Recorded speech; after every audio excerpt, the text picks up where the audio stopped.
Hey friends, welcome back to the Gentle and Lowly Co podcast. I'm Addie, your host, and I'm so excited that you will be joining us for today's podcast.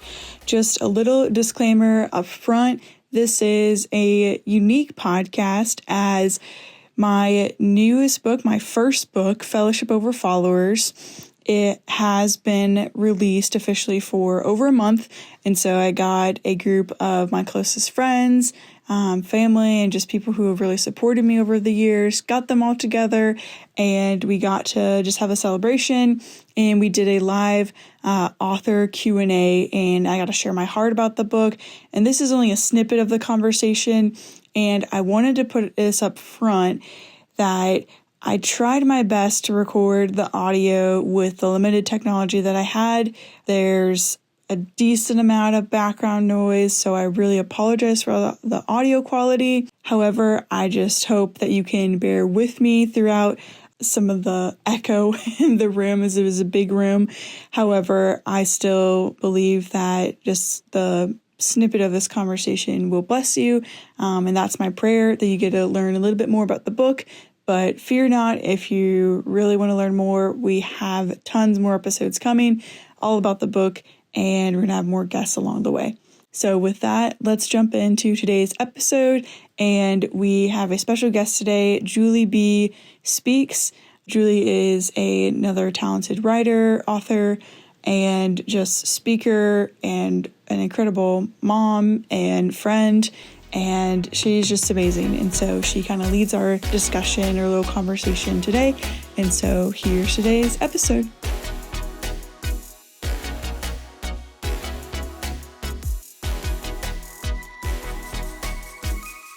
Well, to reiterate what Addie's mother said, just thank you for coming out tonight to celebrate what Addie has accomplished.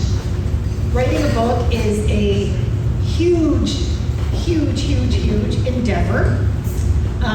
When we were recently getting together, I had said to her, statistics say that 81% of the people, 81% of people say they want to write a book. And from there, it goes down. X amount of people actually start a book, and the completion rate of the amount of the 81% that actually finish a book is 80%. And it can be a very lonely walk. And we're going to kind of get into some of that as we talk. It's fun to actually have the author to hear what was going on in their brain. And so if you haven't read her book yet, you're going to get like a peek inside her brain before you read. There's a lot of thoughts in that. Why I wrote a book. Yeah, and so we're going to kind of just go through that. At the end, we are going to do a little Q&A. So if there's something that, throughout this process that Addie says, and you're like, oh, I want to ask her more about that, or why did she do that? Or why was she thinking that? Feel free. We'd love to, I know she would love to, field some of those questions at the end. So we are going to start, with the title. But first of all, this is an amazing design. Amazing. It's very kind. And she did this herself. I'm like, you even designed your own book cover? Usually authors, outsource that or something. Usually they do, but most authors are graphic designers. That's exactly right. And we're going to get into that as well, all that Addie can do, the many creative giftings that God has given you for His glory. So Fellowship Over Followers. Give us a glimpse. What does this mean? Yeah, the book cover is a little bit of a maze. As a designer, that is intentional, like Julie was saying. I wanted you to pick the book, but the title, words are important, obviously. Really, the world will always kind of tell us this, this lie or this message of we just need more friends and we need more followers, and the more people we know, the more that will be happy and the more we'll be fulfilled. And what I've discovered in my walk with Jesus and how He models fellowship, it's the total opposite. Having just a few people who know you so well, where you're fully known and fully seen and fully loved, which we all have that opportunity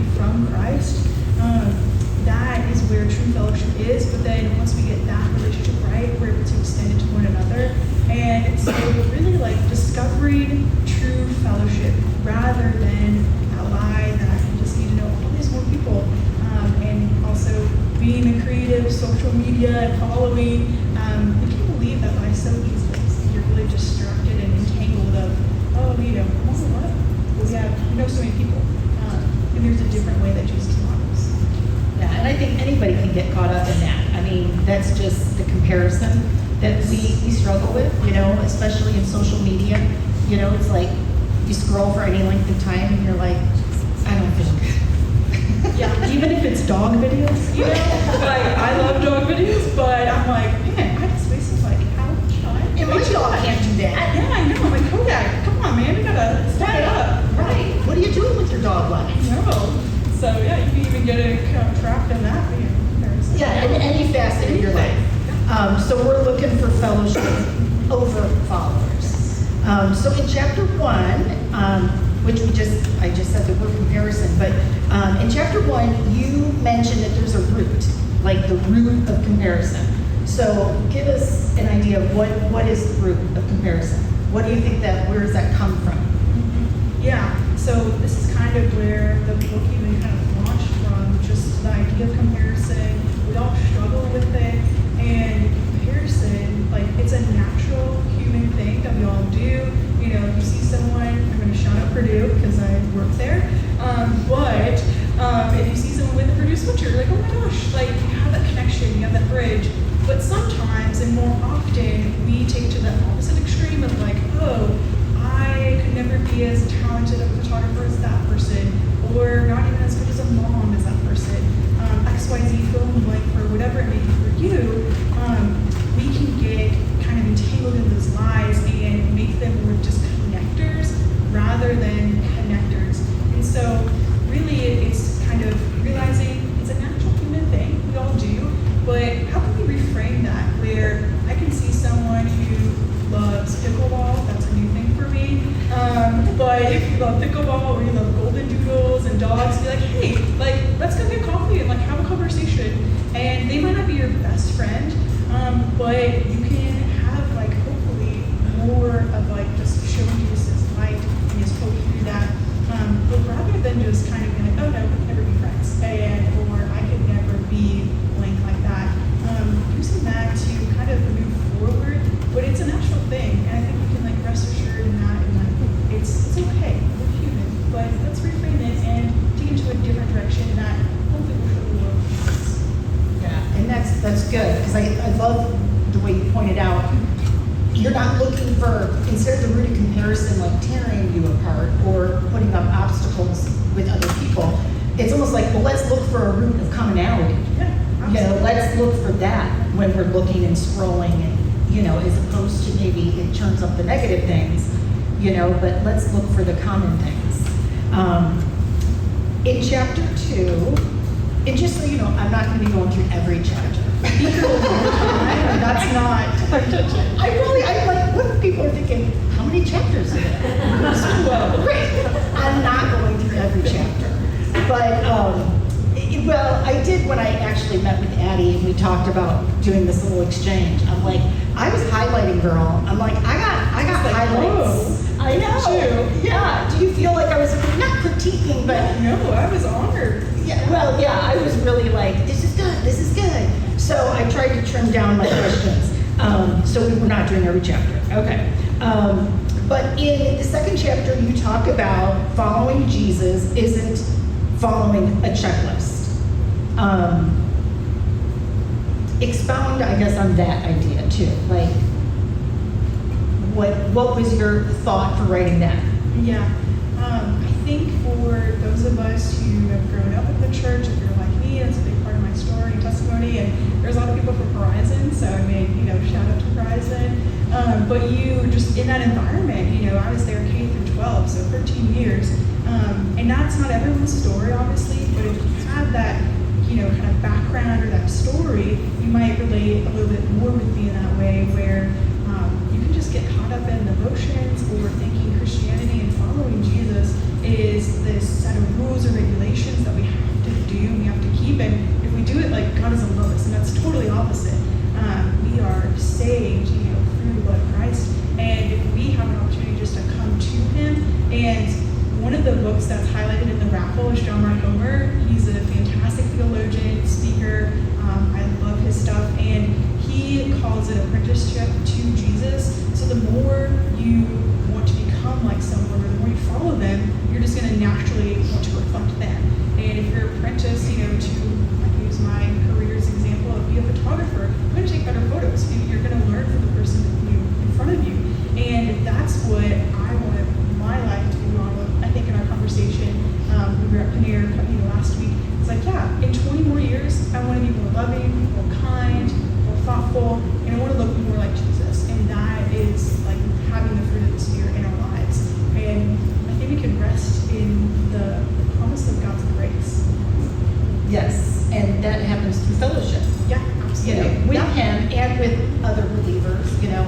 sharpens iron.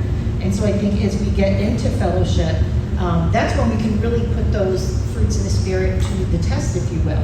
And not just be hearers of God's word, but doers, because that's where we have to have patience and, understanding with others. And Absolutely, yeah. all that good stuff is just really hard to do. It's really hard to do, but I mean, that's why there's a whole chapter about it, like relentless forgiveness. That is honestly where the truest of the gospel and fellowship, is modeled, because, I'm not perfect, that's not a spoiler, any of us aren't perfect. Did you know this, Teresa? Oh my gosh, yeah. Your daughter's not I'm perfect. totally stubborn, that was but, we all, will fail one another, and that's the beautiful thing, is Jesus modeled forgiveness. I mean, he even forgave Peter for denying him 3 times, and he loved him, and Peter, he's the foundation of the church, and you look at that. And so, yeah, it's just looking to him. Well, I think the checklist thing that you brought up, and she goes more into it in the chapter, I think that is so beneficial for either young people, which I know that was kind of your heart and where you're at, and so that was, kind of the main audience. However, I think that's a fabulous thing for even people who are young in their faith to remember, because I think, when you come to a relationship with Christ, it's like you want somebody to hand you the list, right? Like, how do I do this? Right. Like, just tell me what to do. What do I got to check? And so you kind of just default to that, as opposed to just, well, it's a relationship, and, So that was life-giving to be assured that God's grace is there. It's not a checklist. So at the end of each chapter, you do have reflection questions, and I was like, I wonder what she wants me to do here. I said to her, what are you hoping? What were you hoping people? How they use those, or what was your heart for the reader in terms of why you have those? Yeah, which is a great question. The reflection questions, they kind of vary in depth. Some are maybe just a little simpler, but honestly, it's a good refresher to be like, hey, what did I just read?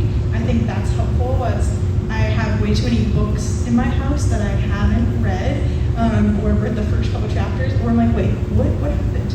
And so honestly, I also am a big journaler, and I love reflection, and I talk about that a lot on my podcast. That's a shameless plug, which is where we have conversations about Jesus. And what's it called? Gentle and Lowly Code with Addie. You'll see Kodak and I on the picture.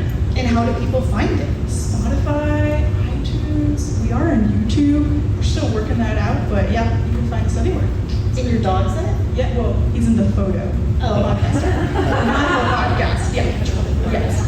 But we do talk a lot about reflection, and as I said, I'm a big journaler, and that's one of the ways that I honestly connect with the Lord so much. And so, we talked about relationship, but we can read all the books in the world. That's no surprise. But we don't actually pause and take time to let it penetrate our heart. We want it to go from our mind to our heart. And so that is really my hope and my heart. And, hey, let's pause and kind of dig deeper beneath the surface, which we're not always really good at doing that in a really hurried world of comparison. But that is my heart and my hope, where you actually get to know Jesus for yourself, and you just get to really see who he's created you to be, and be able to process these things, because these aren't easy things to talk about all the time. So, not to rush through those discussion questions, and hopefully if you do it with a small group too, you get to talk about that, and so it can open up even more conversations within your own community, which you can practice fellowship in. Wow, look at that! Wow, there was a method to the madness. Yeah. Perfect. It's it was intentional or something. Well, the Lord knew, because I would not probably say this anywhere else, but those questions weren't in the original rough draft at all. I thought it was going to make a study guide or something like that, but I was you know what? I want people, if they're investing time in reading this book, I just want to give it to them, because why not? And if it helps people know the gospel, it's going to be worth it. So when you were all done writing, you thought, I need to add some reflection. Yeah, it was going to be maybe on their study guide or a free PDF, but I was let's just put it in the book, because I want this to be a process where you can you'll pick up that book and be oh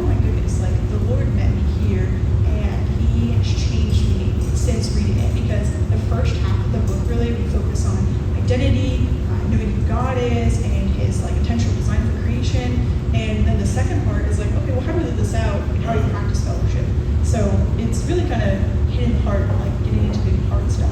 But it's good because that's how we grow. Absolutely. Yes, we have to stop and think and process things. So identity, you cover quite a bit, and you discuss the importance of it, and you talk about how we do struggle, how each of us kind of struggle with identity. I'm going to share something that I loved from that chapter, but I want to first hear you. I guess, why do you think, once again, we struggle with that, with identity? Well, I think it's a question everyone is asking.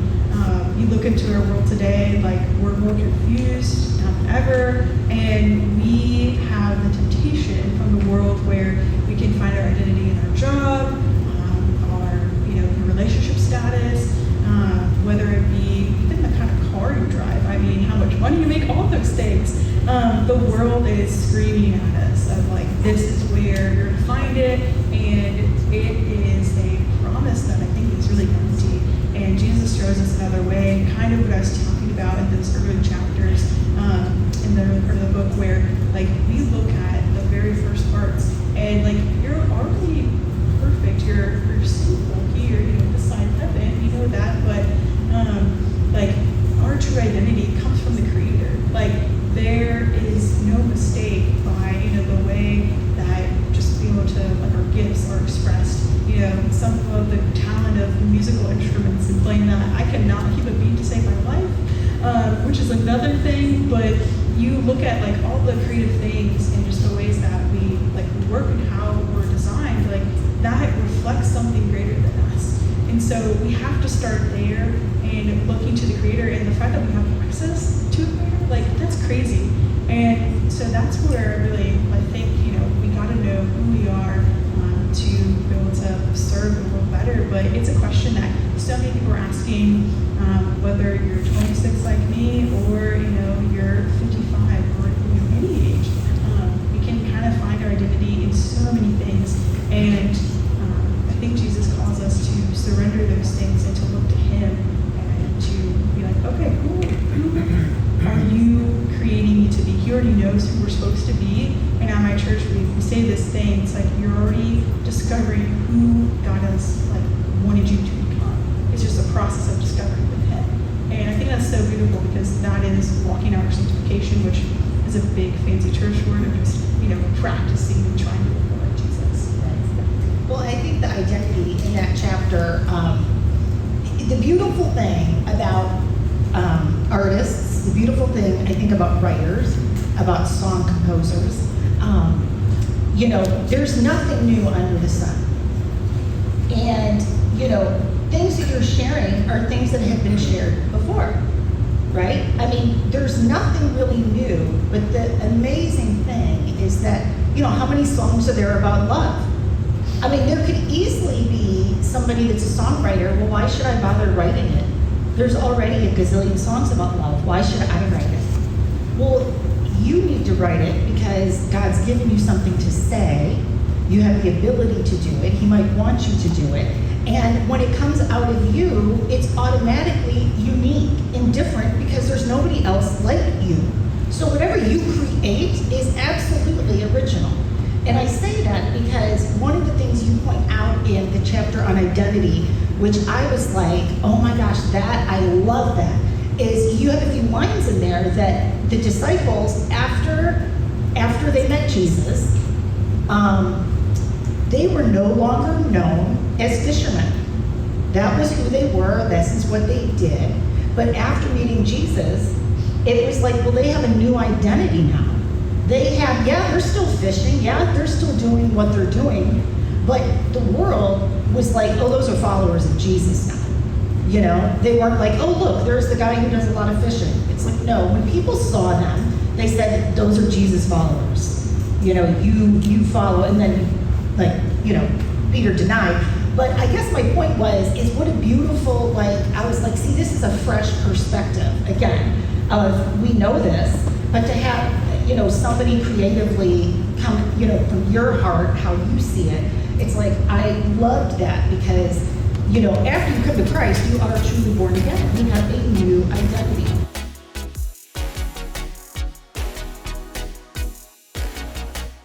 Hey friends, Addie here. Thank you so much for listening to this special podcast recording from my recent live book release celebration.